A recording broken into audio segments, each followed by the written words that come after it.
everyone. My name is Farhan Ahmed and I'm a lecturer at DHA Sufa University, Karachi. And today we'll be discussing the subject contemporary issues in business. And our today's topic in contemporary issues in business is business ethics.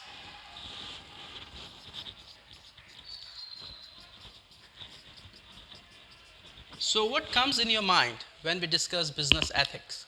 So first thing that we want to see, these are two different terms combined here together. So if we want to look at ethics separately,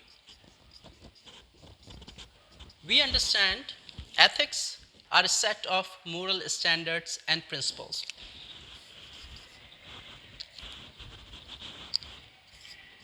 Set of moral standards and principles.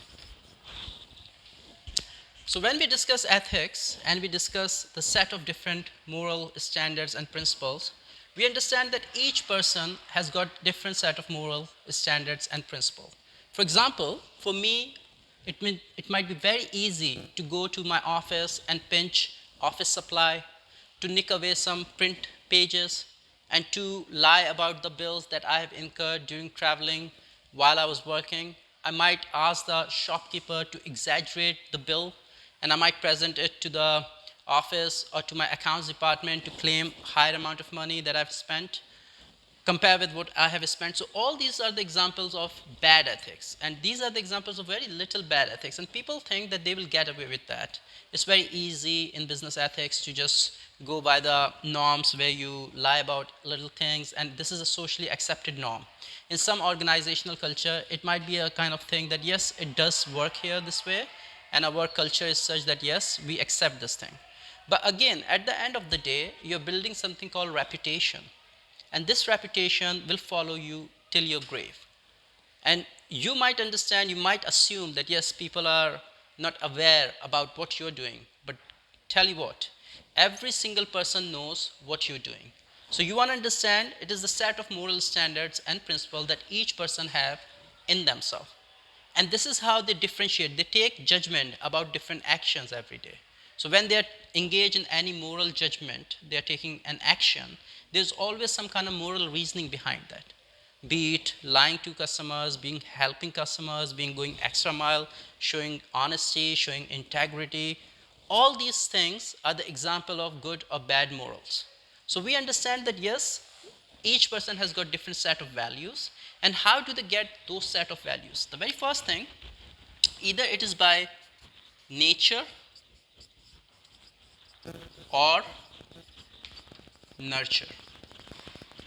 Either they are brought up in an environment where they have learned how to repulse or retaliate, where they have learned how to steal, where they have learned how to engage in complicity. So, for example, if you talk about Talibans have been brought up in an environment where they have learned how to retaliate, how to repulse, how to react. So they are reactionary in nature. Why? Because of the environment that they have been brought up in.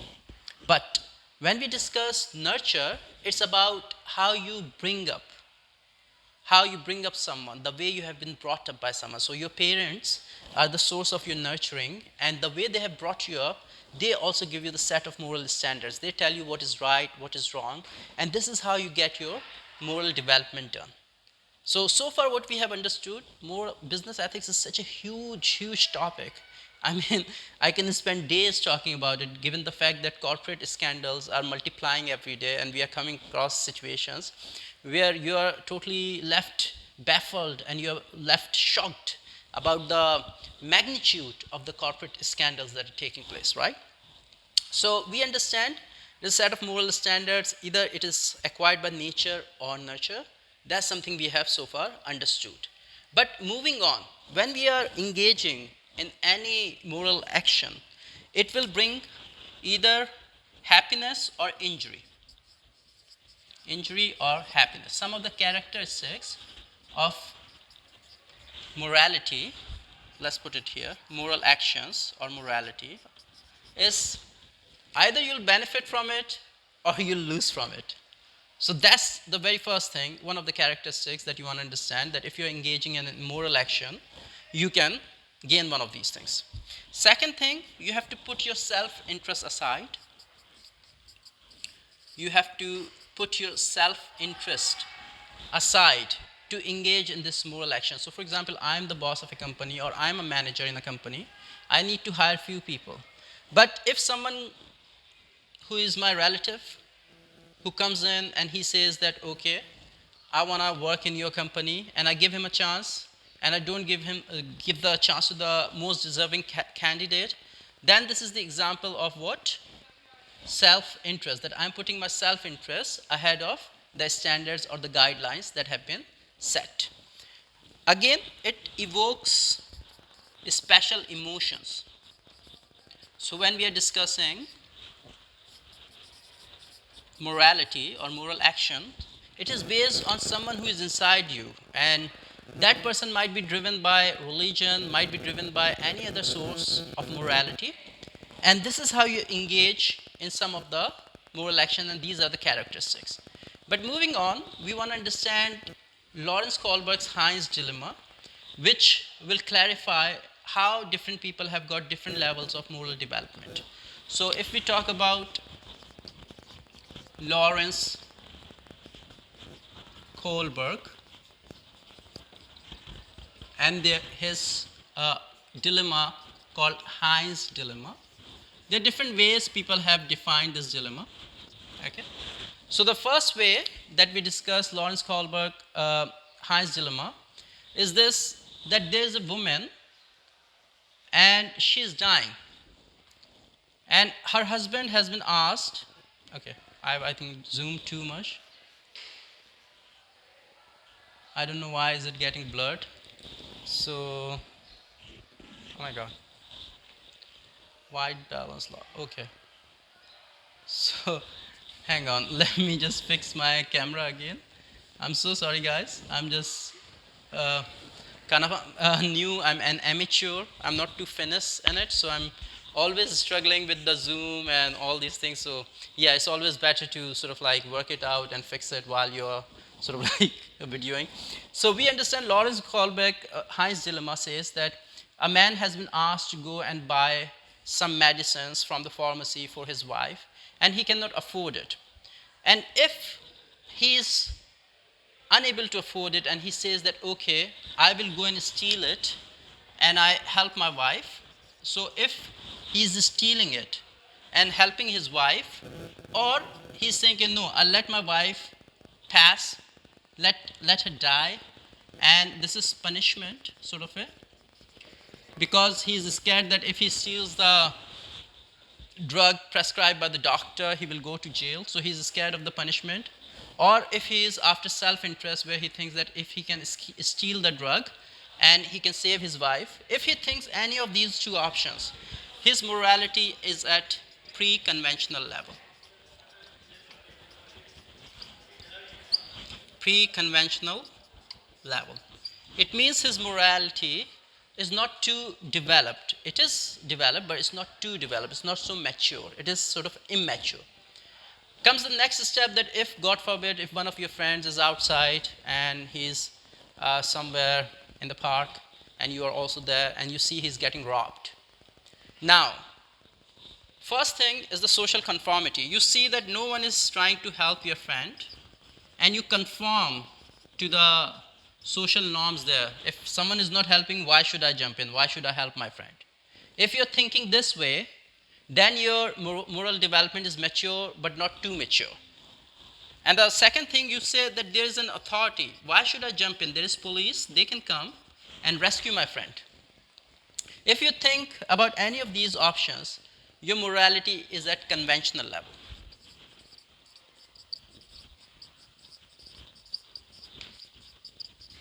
Okay. So we understood 4 levels there. Well, there are mainly 2 levels, pre-conventional and conventional. Pre-conventional means your morality is still immature. Conventional means that your morality is a bit more mature. Now, we understand after these 2 levels, well, mature level is there, but it's not too mature, okay? The third one is where social, contract, and universal actions come into play. So, social contract and universality. So, social contract is something that each and every person has got some kind of contract with others, okay? And if you base on social contract, you go above and beyond everything and you help someone based on universal laws like help everyone, honesty is the best policy. It means that your morality is at the highest level. It's at mature level.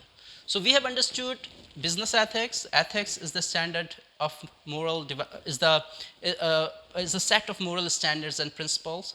We understood it can be acquired through nurture or nature. We understood there are some characteristics. You have to be unbiased. You have to put your self-interest aside. Your morality is based on special emotions, and while you engage in moral action, there will be some injuries.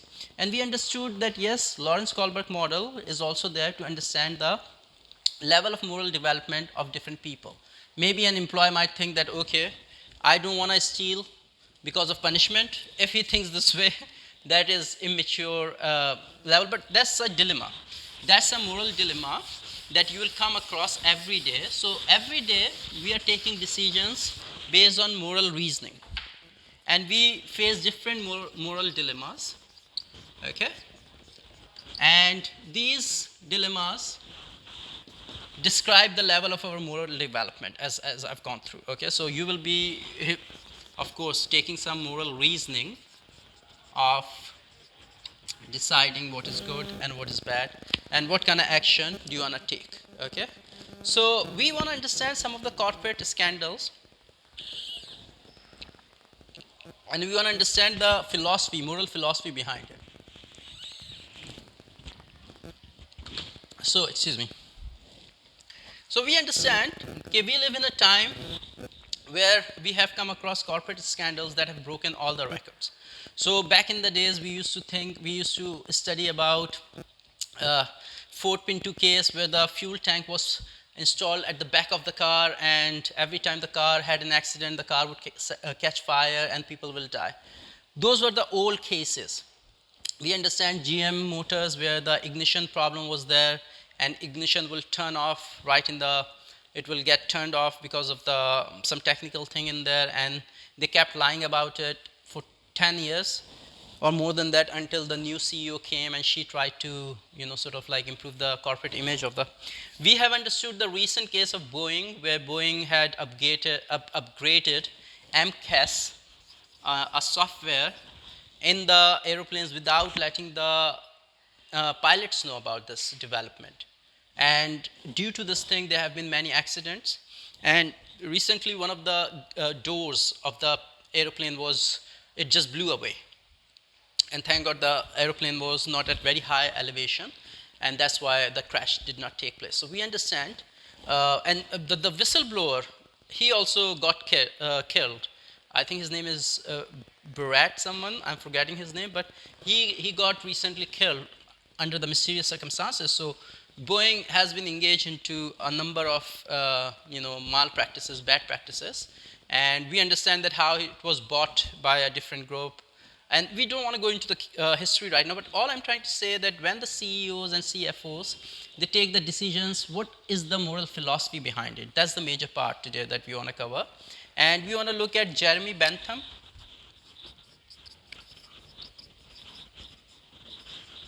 and we want to look at Immanuel Kant. Two philosophers and their philosophies, Kantian philosophy and Bentham's philosophy. So let's discuss Jeremy Bentham, and we want to understand Jeremy Bentham in a way that he has presented a view about utilitarianism. Okay, so of course we understand Jeremy Bentham is the student of John Stuart Mill, and both of them have contributed towards the development of the philosophy that's called utilitarianism. Utilitarianism. So they have contributed to the moral philosophy of utilitarianism, in which Bentham says that greatest happiness to the greatest number of people is the right way forward. He is a consequentialist. This is a consequentialist point of view. So consequentialist means what? The consequence will decide whether the action is good or bad. So let's discuss. What can we discuss about this? So if we discuss Robin Hood, who is engaging in robbery, he's robbing the rich people, but at the end of the day, he goes and distributes the money to the poor people for their welfare. If it is bringing happiness to the greatest number of people under the circumstances, then it's a moral action. But if it's not doing that, it's an immoral or it is a non-moral action. So we understand consequentialism, consequentialist approach is the one where the ends decide the action, whether it's a good action or it is a bad action. And I'm not going to go too deep into that.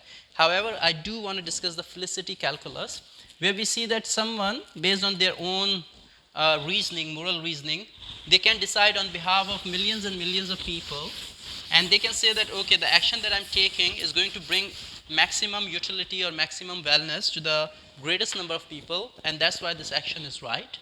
So, for example, if we are sailing on a boat from one point to another point, and we have got 40 people on the boat, okay, and now all of a sudden the boat starts sinking, and we see that, okay, we have to chuck few people into water so that the weight of the boat can be reduced and we can survive. So but killing is a wrong action.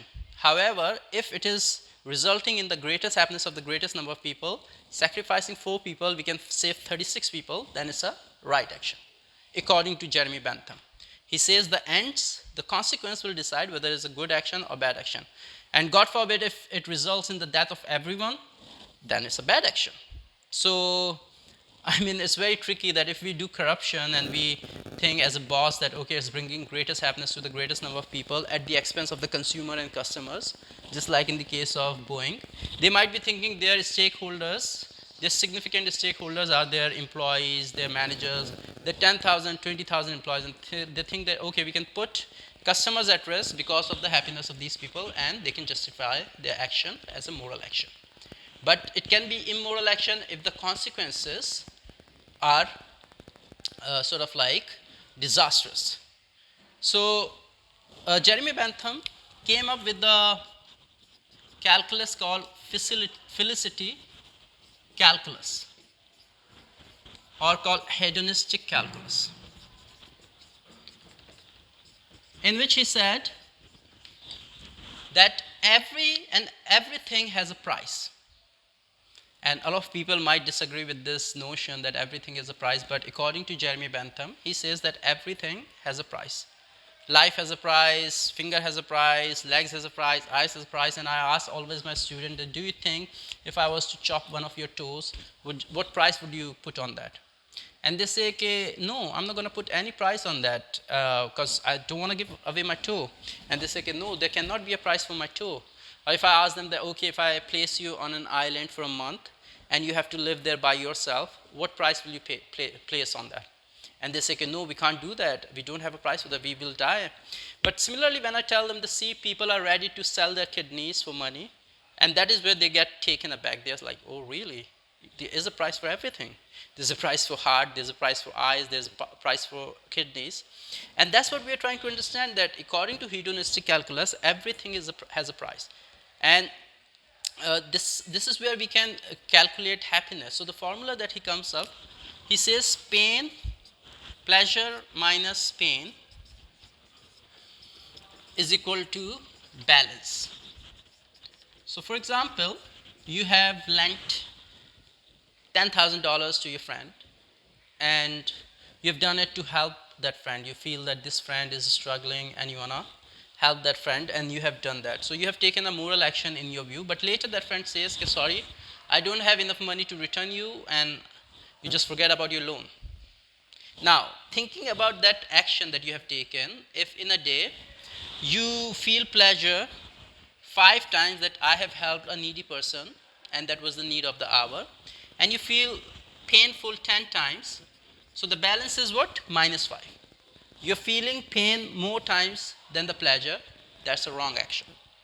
According to the formula that Jeremy Bentham came up with, and Although John Stuart Mill does not agree with him, he says that these things cannot be quantified, those things which are intangible, feelings, sentiments, emotions. But Jeremy Bentham has a different take on that. And you want to understand, Jeremy Bentham has spent all his life on a wheelchair.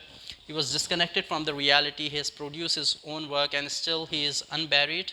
He was not too religious. I mean, important thing to mention here.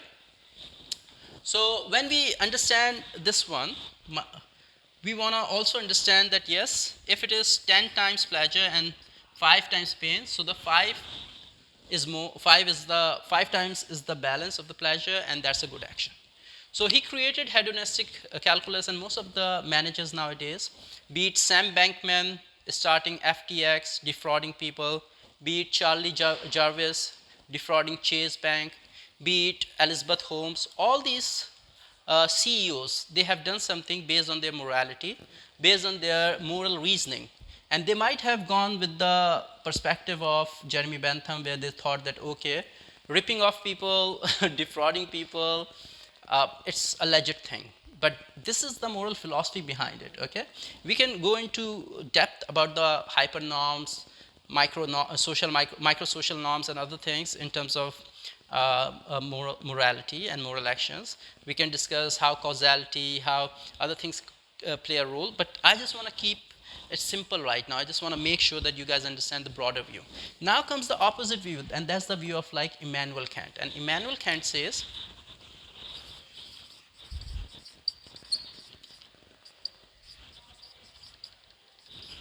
Immanuel Kant says, Kantian philosophy says, any action that does not fulfill a duty is a wrong action. So he has produced something called deontological perspective. He talks about duty based view, in which he says the goodness and badness of the action depends on whether it fulfills a duty or not. So honesty, it fulfills the duty, it's a good action. Connotation related to honesty is a, so he says those actions which are bad by nature will lead to immoral action. Those actions which are good by nature will lead to good action or moral actions. So if you talk about non-moral action, don't steal, don't lie, don't cheat. If you do these things, it's a bad action. So giving you an example, if robbers come, bandits come, and they try and rob me, and they ask me for mobile phone, I give it to them. And when they're leaving, I realize that my purse is also in my pocket. And according to Kantian philosophy, I have to call them back. I have to say, please come back. I have got my purse on me and I can't lie according to Kantian philosophy. So you take away my purse as well. So according to Kant, it means that you have to disclose or divulge everything. And that's where it becomes very challenging. But he says the moral action is the one in which the action fulfills the duty. Okay? So the goodness and badness of the action will be judged whether it is duty based or not. So that's the deontological view, where Immanuel Kant says that you have to sort of like fulfill the duty. So now there are two ways to take a moral action or moral decision when you are at the corporations. Either you take Kantian view, where you say we cannot lie, we cannot cheat. So if it is the case, all the pharmaceutical companies in the world will die, because most of the medicines that the pharmaceutical companies acquire or they produce from is by killing animals. And killing is a wrong act, so you cannot do that. So how would you justify that? Why are we killing the animals if it is a Kantian philosophy? It's a wrong action. But if you look at the Jeremy Bentham, with the same animals that have been killed, we are producing medicines that is helping millions and millions of people. So that's greatest happiness to the greatest number of people. So you will always be confused between the philosophical sort of like perspective when it comes to business ethics. And I'll leave the food for thought to you guys, that how you want to decide which way do you want to go. Do you want to go with the Jeremy Bentham? Do you want to go with Immanuel Kant? These are the two major perspectives, but there are many other philosophers who have contributed to the development of sort of business ethics, and that's something we can discuss later. But right now, as far as this topic was concerned, I have given you the perspective, and there are many cases that you can go through. There's a case of Mignonet case study where a young kid, a young seller, was cannibalized by the other team members. It's a very famous case that how people become vultures. There's a book by Michael Sadler, Just as What's the Right Thing to Do. There's another book called Business Ethics that I can share with you guys, all my students, those who are here. So please go through this one, and we'll look at the business ethics when it comes to advertising in the next lecture, and we'll try and understand how advertising evokes emotions in the people, and those emotions are based on the information that is totally false. We'll discuss some of the very interesting thing about Amazon relying on artificial intelligence that was fake in the beginning. So that's something I'll be discussing in the next lecture. But you want to keep in mind that yes, you will always come across moral dilemmas where you have to take moral decisions, and it will be dependent on your moral philosophy. So thank you so much for listening to me. I'll see you in the next lecture. Please look after yourself. Thank you.